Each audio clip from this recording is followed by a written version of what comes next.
Bonjour à tous, je m'appelle Tiara et aujourd'hui je vais parler sur la biographie de Ramón Amaya Amador. Alors, naissance. Ramón Amaya Amador est né le 29 avril 1916 à Lanchito Lloro, Honduras, et fils d'Isabel Amaya et Guillermo Amador.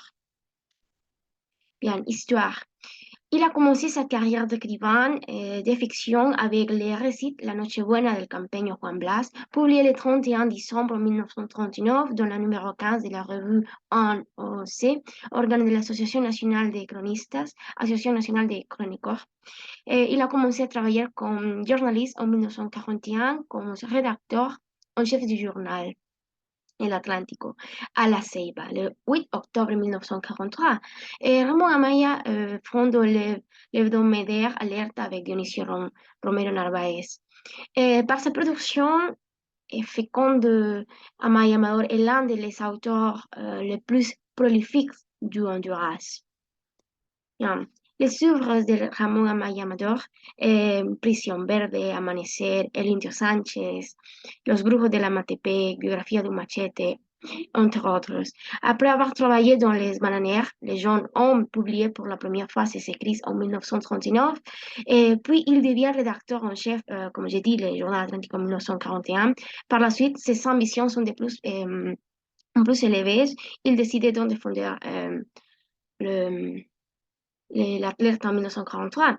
Et il a écrit par la suite 14 ouvrages jusqu'en 1965, tout en collaborant avec d'autres journaux comme Le Chroniste ou avec le magazine Vistazo.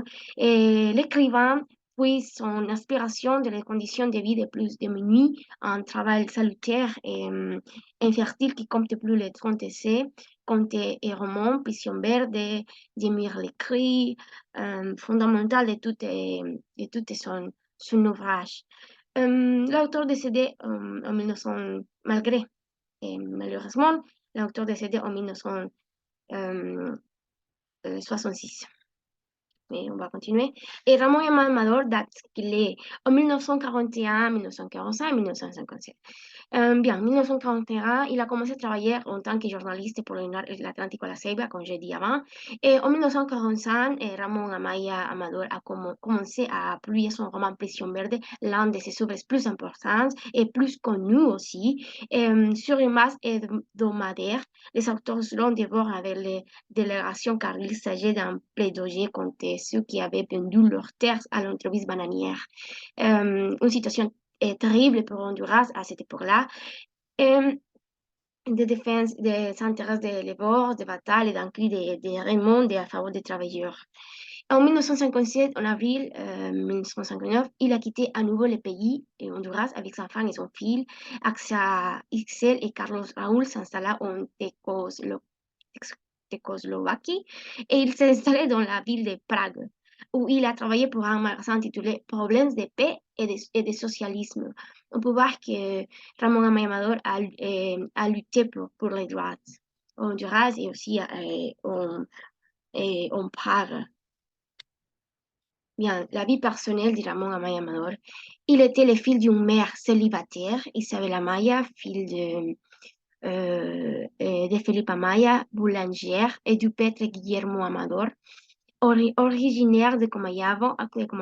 En 1907, le père Amador est transféré de la paroisse de San Marcos de Colón à Olanchito. Donc, il a quitté Honduras en 1943 en raison des persécutions politiques, comme j'ai dit avant, et s'est installé en Guatemala, où il a travaillé comme éditorialiste pour Nuestro Diario et comme colaborateur du Diario de Centroamérica, El Popular Progresista de Mediodía. Exilé en Argentine, il a travaillé à Buenos Aires dans la maison d'édition Ariel. En 1957, il retourne au Honduras et rejoint le journal El Cronista, l'un des journaux plus connus en Honduras aussi. Le 19 avril 1959, il a quitté à nouveau le Honduras avec sa femme et ses enfants pour vivre à Prague, comme je dis avant, et en Tchécoslovaquie, où il a travaillé pour les revues Problèmes et Passe en socialisme. Bien, la morte. Ramón Amaya Amador est mort le 24 novembre 1959 66 en Bratislava, en Tchécoslovaquie. Aujourd'hui, elle s'appelle Slovaquie. Et dans les crashs de l'avion soviétique, malheureusement, il y a eu 18 de la compagnie aérienne bulgare Tapso, dans laquelle tous les occupants ont péri, ont mort. Bien, Ramón Amaya Amador est l'un des écrivains les plus importants du Honduras. Il a saisi dans ses romans les grands conflits de son époque, ainsi que sa solidarité et son identification absolue avec les intérêts des personnes les plus pauvres de son pays. Donc, il a été un écrivain très talentueux et très courageux aussi, car à son époque, il y avait beaucoup de problèmes politiques. Et c'est pour cela qu'il a été courageux d'écrire ce type de narration, ce type d'histoire aussi. Donc, merci beaucoup. C'est tout.